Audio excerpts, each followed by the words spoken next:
Opponents this year have had no answer for Jalen Hurts, who is getting ready for Sunday's showdown with San Francisco. This year, Hurts third in QBR, leads the league in touchdown passes of throws on 20-plus yards downfield. Half of those have gone to A.J. Brown. He also gets it done running with the football, rushing for nearly 800 yards and 14 touchdowns. The Eagles have 35 rushing scores this year. That's 10 more than anybody else. And Hurts has had no problem beating top 10 run defenses with his arm either, throwing for nearly 700 yards. So now he's talking about the challenge that awaits this weekend. I felt better, but don't really matter. It's gotta get it done. They're really good all across the board. They fly to the ball. They're disruptive at every position. They're well coached. So we have a task in front of us. We have a really good challenge, really big challenge in front of us. All right, so we sort of have the immovable object and the irresistible force here, right, fellas? You got Jalen Hurts and a running offense that has been the best in the sport. And you have San Francisco that has the best defense in the sport. Ninko, you've got tape. How does Hurts attack the Niners? They're going to have to get on the edge, and it's going to have to be Hurts using that skill set of the run pass. And now I'm going to show you a little cut up here of Bosa on the edge. And this is really, they're going to have to go after the edge. And Bosa here takes a step across, but you see here, he's in conflict. There's a tight end coming back, flashing back for him, and he has to keep his eyes on the ball. He doesn't. He gets sucked inside. They seal the edge, and Dak has a good gain here. So now I'm going to show you another play. Rushing the passer, yeah, that's great. But if you get up the field, especially inside the 20 in the red zone, you open up big lanes. And during the play, he smacked himself in the head here because he knows, there it is. He knows, dang it, I got up the field, takes his helmet off, he's mad. So you are what you put on tape. And Bosa, great player, probably the defensive MVP, a lot of sacks, but you have to stop the run. You have to be aggressive up front. And the 49ers, to win this game, they have to be great up front. They can't just be good. They have to be great, and they have to stop the run. So this is a step up in class. Well, we were all impressed with Hurts. We were wondering, will the shoulder, will they be ready for it? Demolish the Giants. These aren't the Giants. Are you confident that Hurts can do all the things he's talking about and more? I'm confident that he can do that because, they have the best roster in football, and that's what you get when you have a cheap quarterback that allows you to go out and get hired guns. When you look out, they have the best offensive line. They should have the advantage on the outside. But the difference is you have game records, when you look at the San Francisco 49ers. And listen, I think that, we understand Nick Bosa is aware of that. He understands he can't get up the field. But I think that Miko Ryan's been around. He played this position at a high level. What he's going to do is he's going to take the thinking out for Nick Bosa. He's going to say on certain gives, you're allowed to crash down. And what you have to do if you're the other side linebacker, you have to be an overhang, slow to play cutback. And you just exchange the responsibilities where Bosa becomes the cutback player and the backside linebacker becomes the contained player. And then you switch it up. We used to do this all the time when we used to go against a Wildcat. And I understand that Ronnie Brown wasn't the threat that Jalen Hurts is to throw the ball. Right. But it is a plan out there. It's a bit of an option college type of offense. And you have to make quick decisions. You saw the Baltimore Ravens do it very effective in the Super Bowl against Colin Kaepernick. They'll have a plan for it. They'll be decisive, and Bosa will play a disciplined brand of football.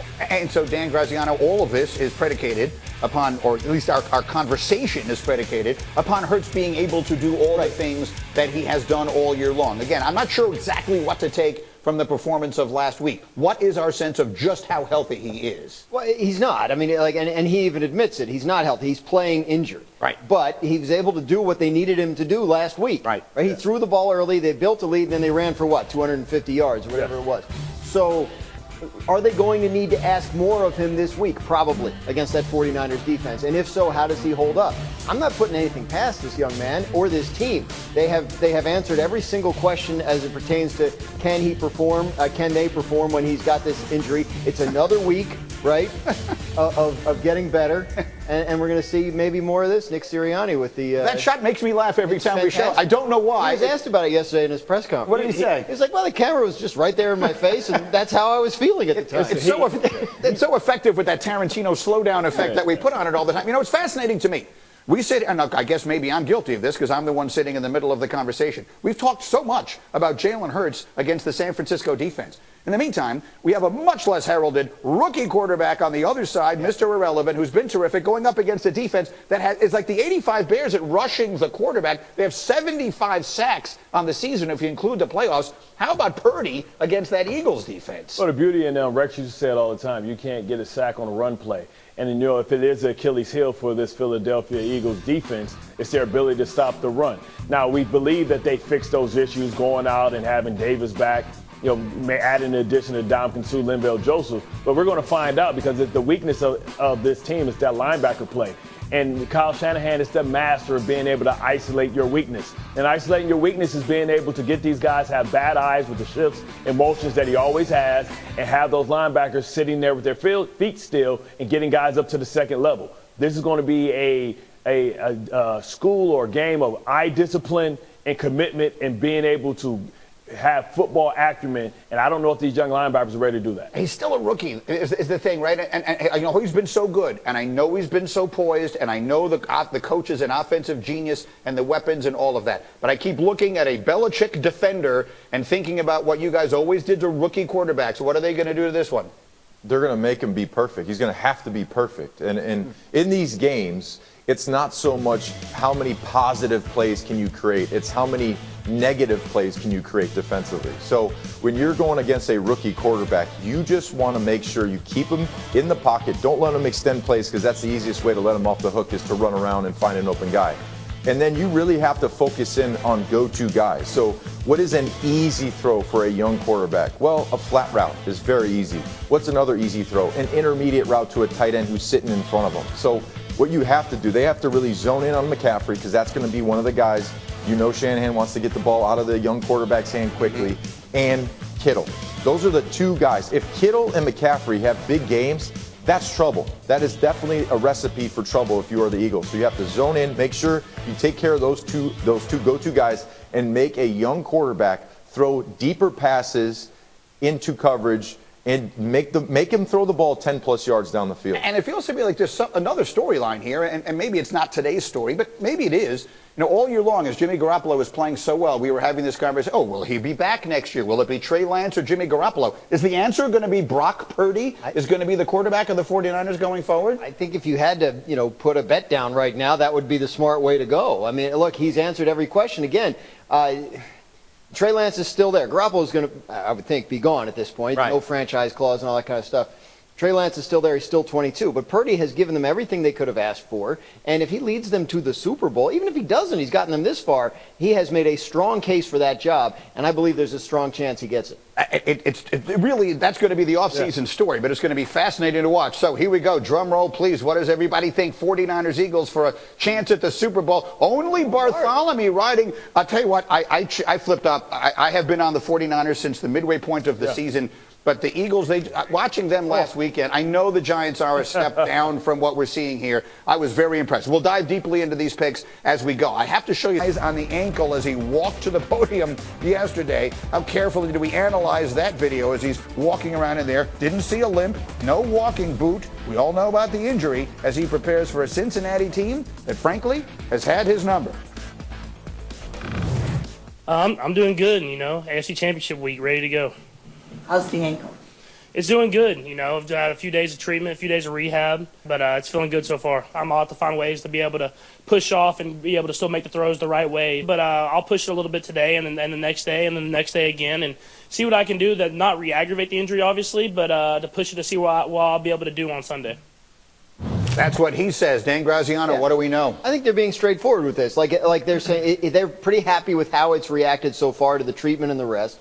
Now he starts to practice, so they see how it reacts to that. And that's basically what he's saying, right? Is he going to be able to do more or the same or less today than he did yesterday? He is acknowledging that it will affect him, right? Like even if it's not about running, it's about pushing off that foot. So they have to adjust around it. Fortunately for them, they have the whole week.